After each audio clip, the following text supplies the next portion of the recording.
Three strange things that I am doing right now to keep the flu away from my body. Please remember, though, I'm not a doctor. I'm not a nurse. I'm not telling you what to do. I'm just sharing with you what I'm doing. So here's the three things: bile, hot and cold sock therapy, and iodine. So let's break those three things down. And I want to share with you how I'm using them, what they look like, especially on the bile piece, because you can over support and under support your bile, and bile is key to, not key, bile is an important doorway to your immune system.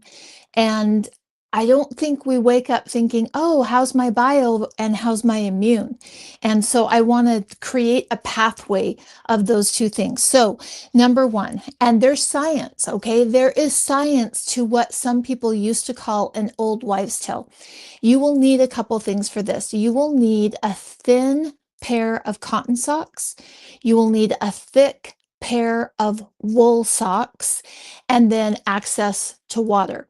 And is what this does is it changes your circulation. Oh, and at the end, I thought it might be fun. I'm upstairs actually organizing my a spot of books, and I thought, oh, it might be fun to pull some of the books off the bookshelf and just do a quick little review. I don't know. If that interests you, leave a note in the comments. Let's get back to hot cold sock therapy.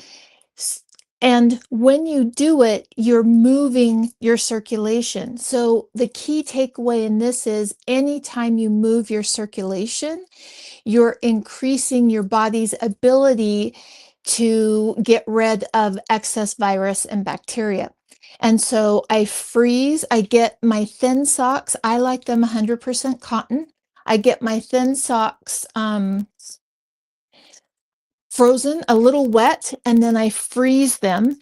And then I get my wool socks really, really warm. I put it just on hot water in like a warming, electric little warming pad.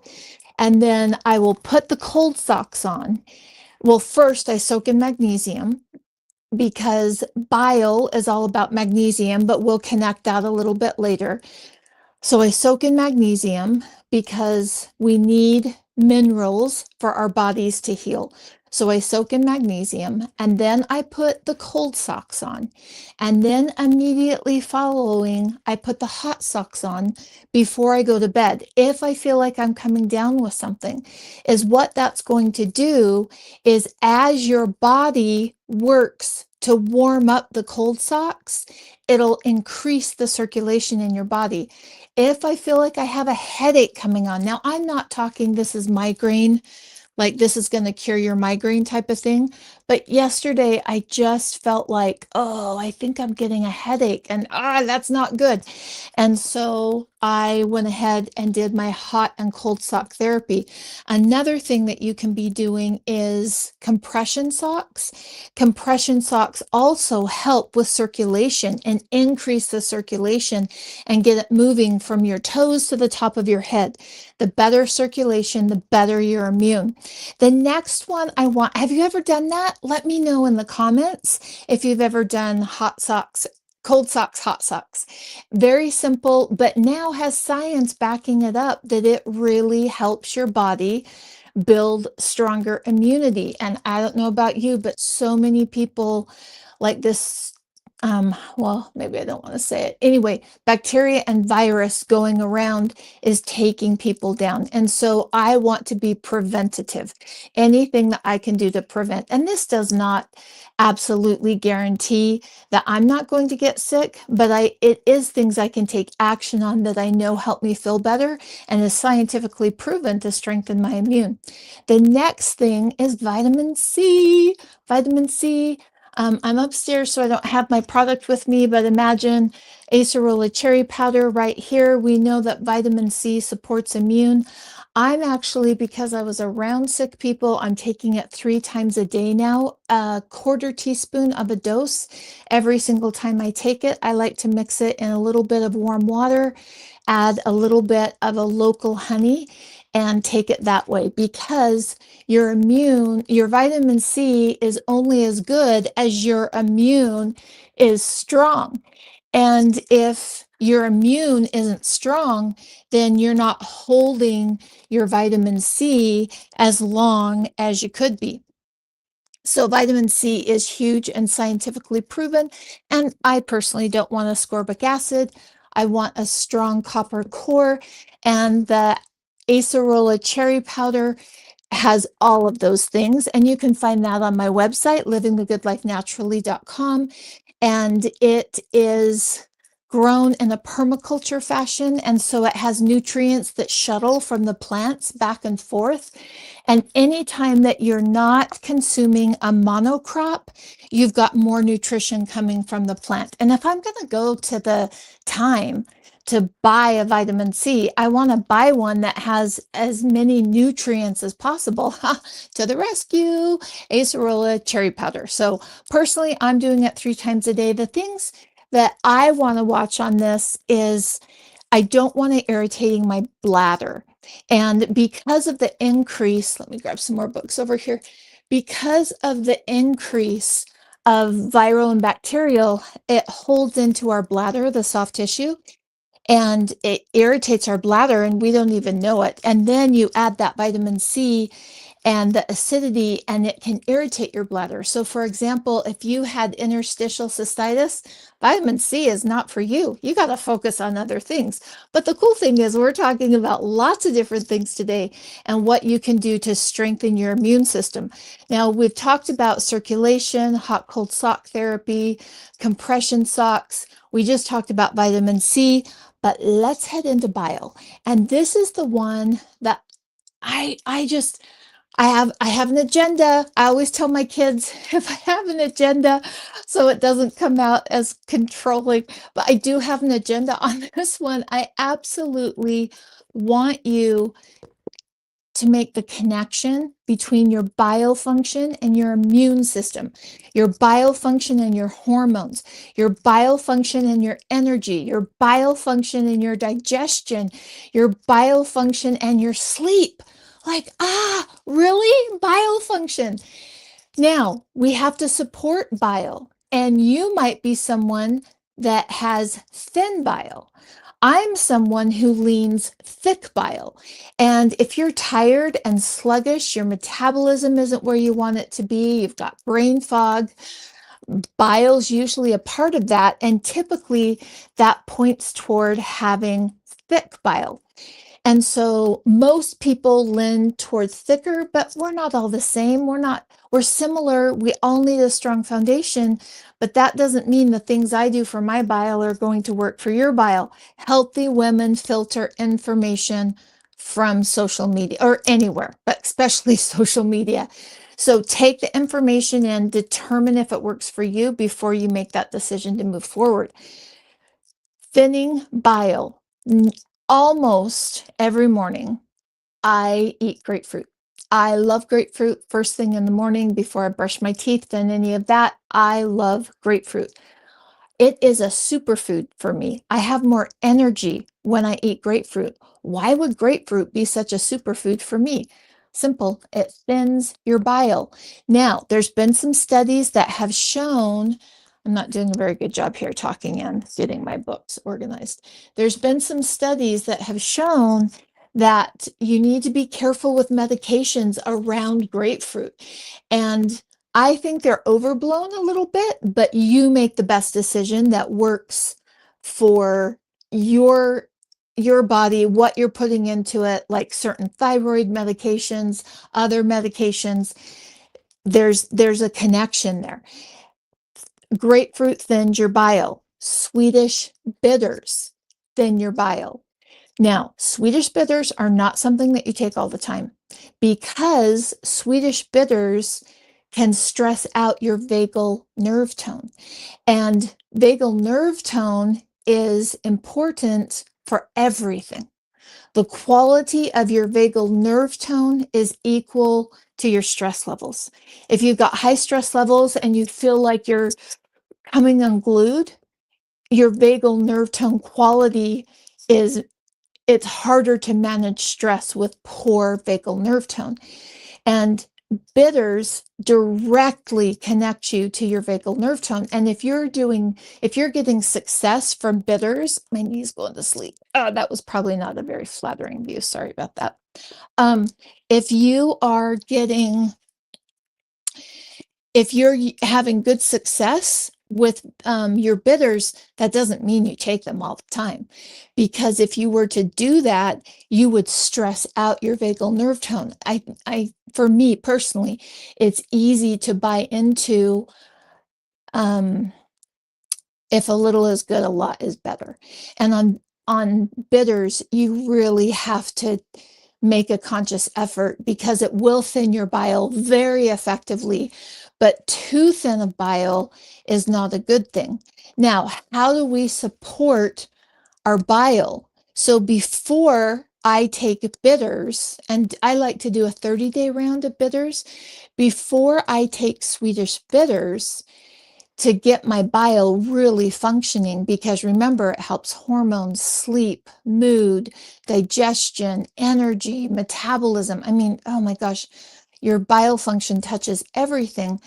I make sure I have the supporting characters. What are the supporting characters to bile function? You might have heard me talk about this before.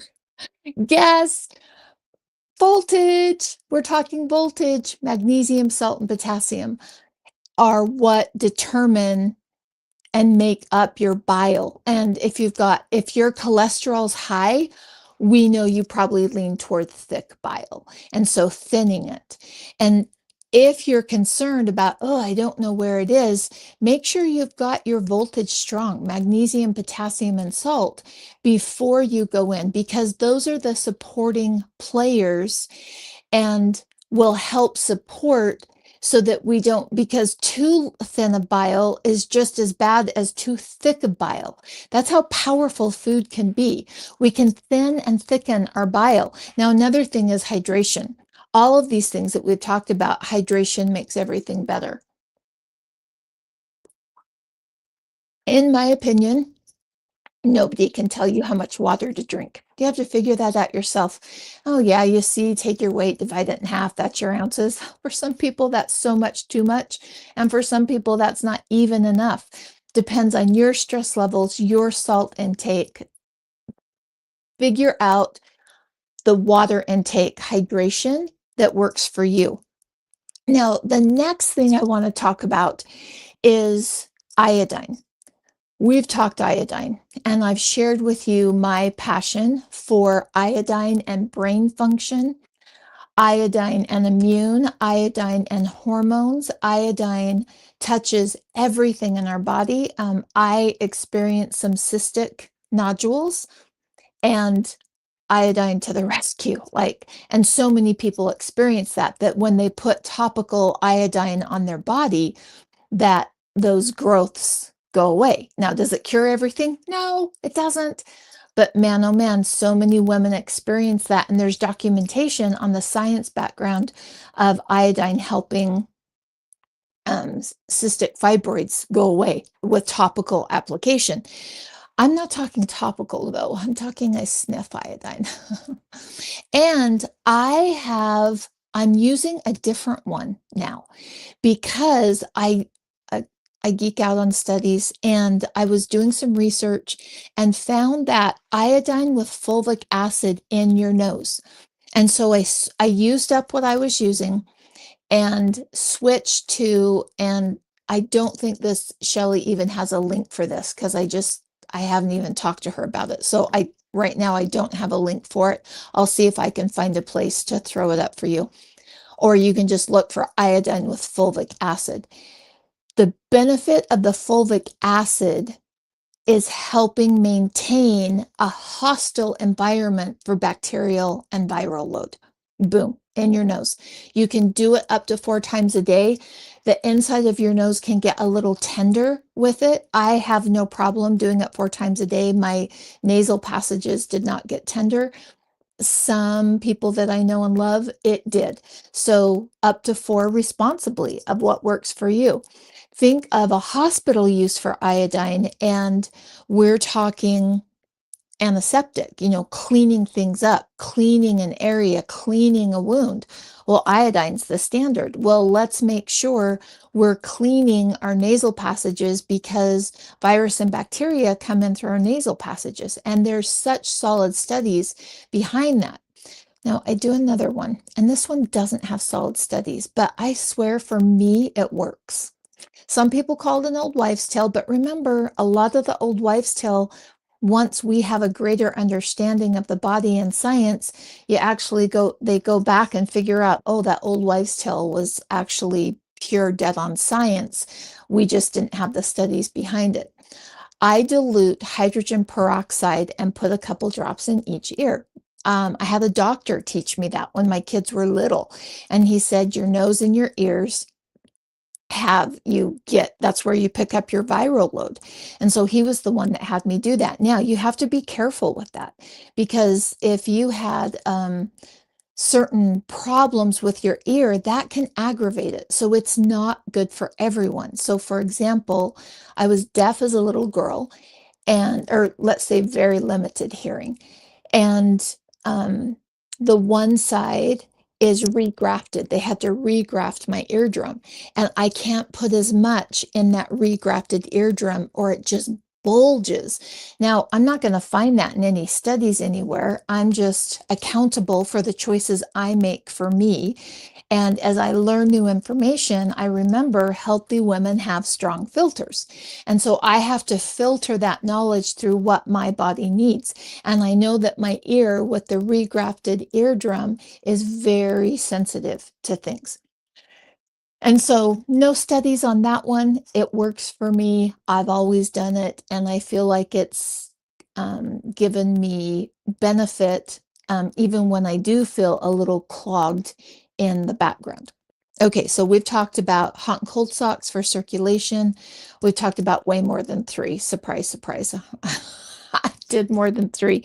We've talked about iodine and fulvic acid in your nose.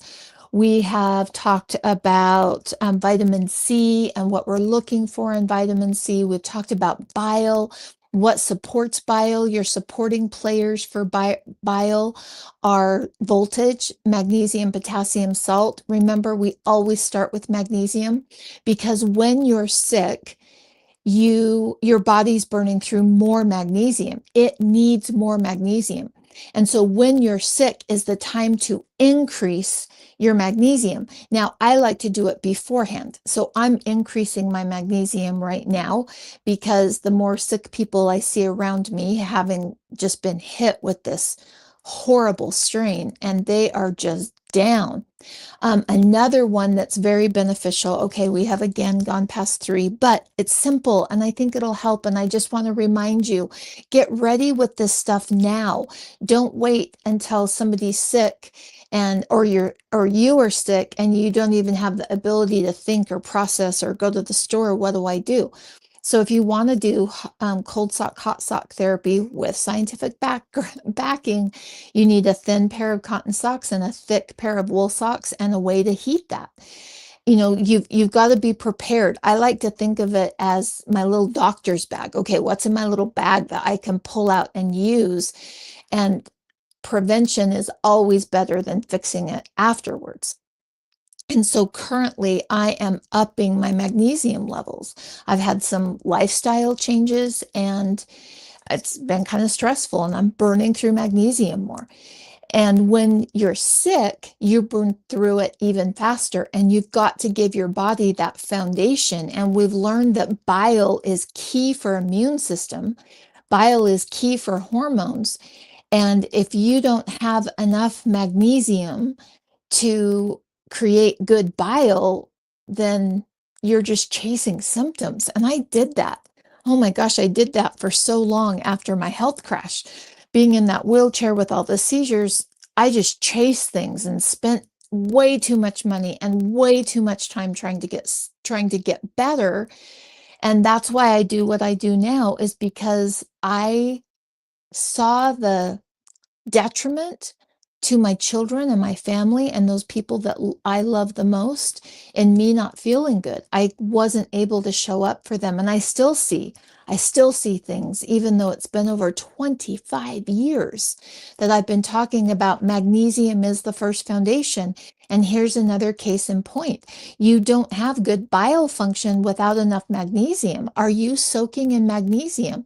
Go check out livingthegoodlifenaturally.com and stock you up on some magnesium because your bile function is determined by your magnesium, salt, and potassium.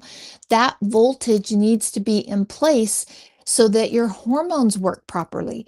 If your old hormones, your broken down hormones are taken out with bile. Well, if you don't have enough magnesium and you don't have good bile production, you're not taking out old broken down hormones, and your body's creating new hormones from old broken down hormones instead of fresh new material.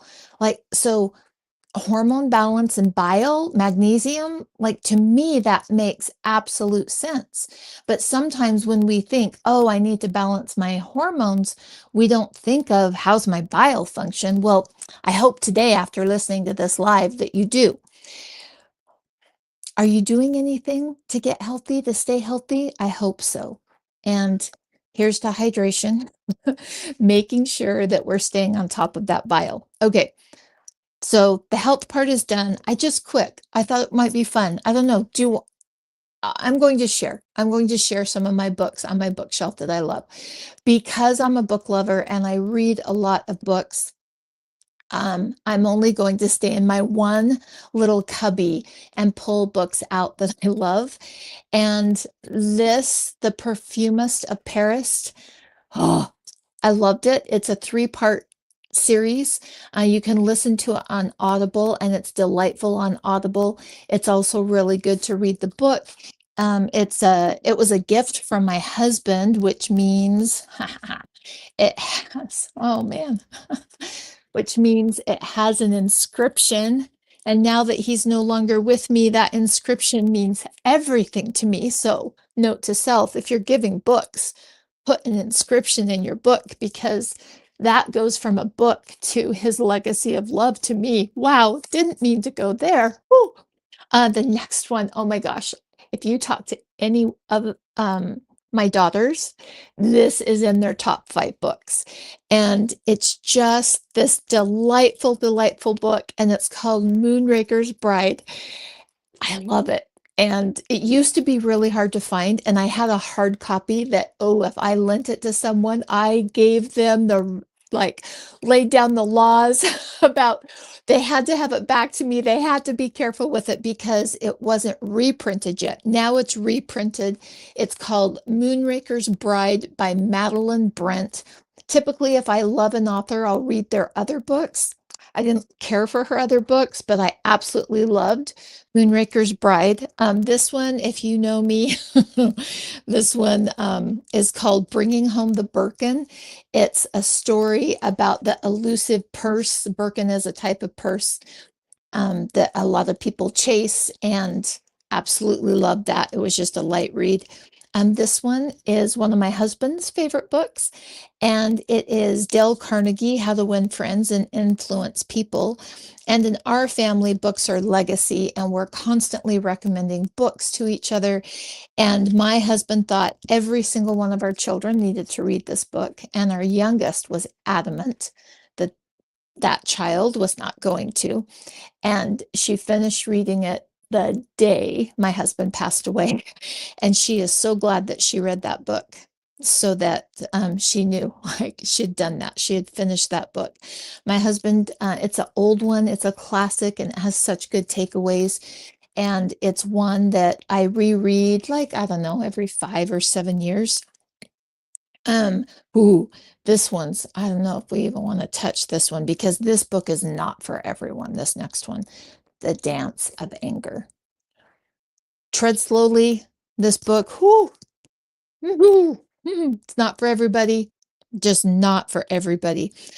This is another book that my husband just loved. Oh my gosh. Oh, look what we did. Oh, oh, I forgot. Okay. Books play a huge role in our lives, in my family's. Oh, wait a minute. I can't lose these. So many of you know that depression has been a huge part of my journey. Can you see that? And my husband was an advocate for me. Oh man, how did I get here? Okay, I do want to share with you because we take for granted that it's the really simple things that make a difference. And my husband has been an advocate for me, for my depression, I ever since I met him, and was always looking for things to help me become the best version of who I was. And he loved this book. It was called Feeling Good, the New Mood Therapy. And it just has ways to enhance your thinking patterns and ways to, not that it cures depression. I do not mean that. There's so many layers and complexity with depression. Take care of yourself, be good to yourself, and reach out, even if you don't feel like you want to. Okay, so please, please be good to yourself. Morgan loved this book, and it was a day that I was having like just black hole. And his big thing was get outside because I have a tendency to do this when that darkness hits. So he took me outside for a walk and he said, "You have one goal on this walk, and that is to find something beautiful." I love beautiful things in nature, in my home, clothing, purses. I love beautiful things. And so we went for that walk and I picked these little flowers and came back and put them in the book. So, wow, like today's live was for me. Anyway, this is a good book. Feeling good. Ooh, man, I'm just gonna come go through my books to do tons of connections to people that I love. Um, let's see, there was another one here I wanted to pull down. Oh, it was a little bit lighter book. Just a, oh gosh, oh, my knees. Okay, a little bit lighter book, and it's called The Stationery Shop. And it's a Boston Globe bestseller. I don't know what that means. Boston Globe is not a list I'm familiar with. Like usually it'll say New York Times bestseller. But it was just a nice little read. It had a complexity to it that I really liked. Like it helped me stay focused in the book. And it had different cultures that I wasn't familiar with and helped me be aware of that and learn about another culture and the history of that culture. And so it's just a novel. But I did enjoy this one. Would I reread it? Probably not. But it was just a nice little book. It's a good book club book. I think I was in a book club at the time. I think.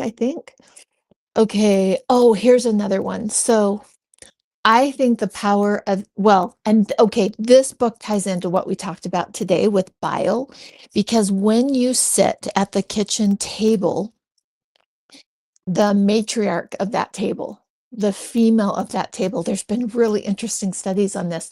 She sets the tone for bile function while you eat.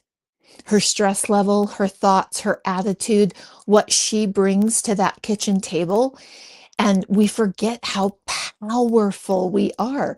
The matriarch at that table sets the tone. That's for digestion and so many things. And this book is called Kitchen Table Wisdom.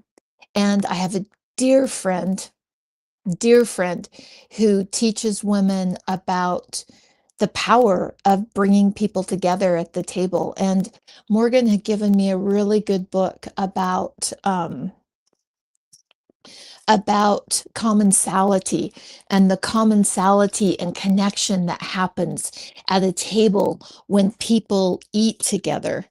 And it was one of my favorites. There's one more book. Let's see, I've got them kind of pulled out. Wait. Oh, these are good. I I love Paris and France, and this is, At Home with Madame Chic, and there's lessons from Madame Chic, and these were just fun little books. Most of my books, almost all of my books, unless it was a gift from my husband or thrifted, and, I really did enjoy these, even if you aren't I love Paris and fashion and the history of Paris. I love France. Anyway, even if you're not into that, this was really a way to remember to slow down and live more consciously. And I enjoyed this little series. I think she has a blog post too, Jennifer L. Scott. She was a Californian that moved to Paris, and I think she nannied maybe. Oh, I can't remember. Anyway, but sweet little book set. Okay, this one. Oh, this book. This is a hard book. This is a hard book, but so powerful. It's called Echoes from Auschwitz, and her name was Eva Kor. Oh, my gosh. Oh gosh. Okay. Woo. I did not anticipate all these things coming up in these books. I just wanted to share some really good books with you, but thanks for being with me on my journey of having some really sweet memories.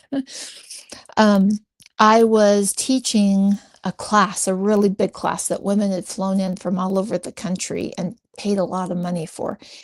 And he walked into the class and he said, "We're taking a field trip." And I was like, "What are you doing?" Like, I've got curriculum and I've told them what the curriculum is, and we've got to get through this. And he goes, "No, we are taking a field trip." Well, and this was so him. Um, Eva Kor, um, who was in Auschwitz, had written this book and was at the university speaking. And we had been talking about nervous system regulation and the power of our thoughts and our life experiences and how we viewed things and hurts that we held on to and how that dysregulated when we're not able to let things go and move through them, but we kind of tuck it down and pretend it's not there. So we'd been talking about nervous system regulation, and he said, "This class is real life. We're taking it from the book to real life, Kristen." And it ended up being one of the sweetest experiences of my life as I've gone through my journey learning how to forgive and not forgetting what happened and learning from what happened. But and so I got to meet her, and she wrote in my book. So books can become treasures. You know, that's a book I will never get rid of. And it says, "To Kristen, forgive and heal." 4:11:13, forgive and heal. And there's a process to that, and there's different pathways for each of us depending on what we're talking about. And so I'm not saying it's just the she was a living example of how she did not let others dysregulate her nervous system. She did not allow that. No matter what was happening externally, she took her power back by forgiving and healing. Now, each of us is on a different journey, and where you're at on that journey of healing, that might not be the appropriate thing for you to hear right now. So please be good to yourself, be gentle to yourself. It was a very, very powerful time for me and a really sweet thing that my husband did. So there's a few of my books from one section. I actually didn't get through the whole section, but let's see. Oh, okay, one more. I love The Alchemy of Scent. It's so powerful, and it can change our brain waves and the patterns in our brain, and it can enhance memories, or it's just scent is so powerful. It can calm me.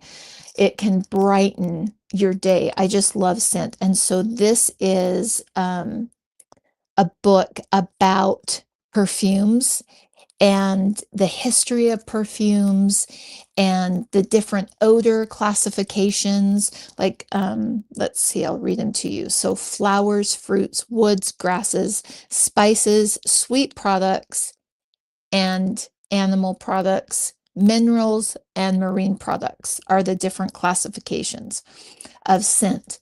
And this is just it lays it out so beautifully. And so it's just called Perfume by Jean-Claude Elena, and she was I think it's a she. She was a oh no, it was a he. Ha, forgive me. He was a scent blender, perfumer at Hermes. And so just really, really interesting book. If you are fascinated by scent and sweet and sour and vivid and mild, and he describes it so beautifully in this book that it makes you want to just get out and smell something and smell it in a way that you're getting the nuances of the scent, not just, oh, it's lemon, but you're really stepping into the nuances of what that lemon has to offer. So if you're like me, just simple little book. And it does go a lot into the history of those classic scents. Um, and the French way of looking at scent and becoming more educated about scent. So that's the last one. I love books. Remember, it's about hydration, finding your hydration levels, strengthening our immune so that we are being preventative, because healthy women do not wait to take action. Healthy women take action. We know it's around us. You can see it coming. Other countries are experiencing it. We're a global world as people travel and fly back and forth, and it's starting to hit the United States. And we want to be preventative. What can we do to strengthen our bodies now so that we're doing everything that we can to take action and be healthy? Because when you're healthy, you wake up in the morning feeling good. And when you feel good, you go about your day creating things instead of going about your day just trying to get through it. And so feeling good changed my life.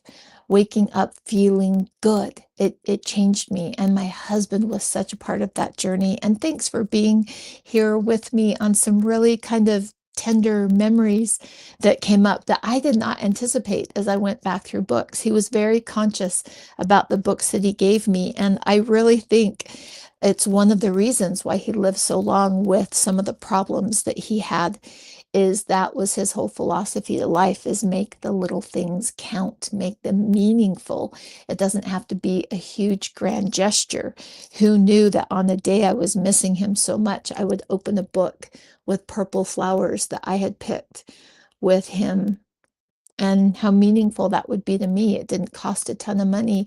It did cost, it was a conscious choice of slowing down and taking a step outside and walking away from the busy and not letting the busy drive you. And I think that's really what health is about, is not letting external things drive you, because when you can switch that and take your power back, your health is radiating this way. It's not coming in this way. When we're chasing symptoms, right? Instead of building a strong foundation, we think our health has to come this way. But the more powerful way to do it is regulate from the inside and have our health go this way and bring things in and attract things in that help to regulate our nervous system. And all of the things that we talked about today play a role in that. Do you do all of them today? No, no. Imperfect action. I am here to prove to you. I am physical evidence that imperfect action can create help. I I have scattered days, I have bad days, I have sad days, I have happy days. I've never had a day that I've done everything I know about. I'm building a tool belt, and in my tool belt are all these different tools. And there's not a construction contractor out there that uses the hammer and the knife and the drill and the impact and all those things. He doesn't use them all at the same time. He has a tool belt, and that way he can pull what he needs. And that's what you and well, I hope that's what we're doing together. That's one of my agendas of what we're doing together, is that we're building that tool belt. and we're adding to it. Maybe you'd never heard of hot cold sock therapy. Maybe that's a tool. You're going to go grab some cotton and wool socks, freeze the cotton ones that are thin, heat the wool ones, put the cotton ones, cold ones on first, and then the wool ones.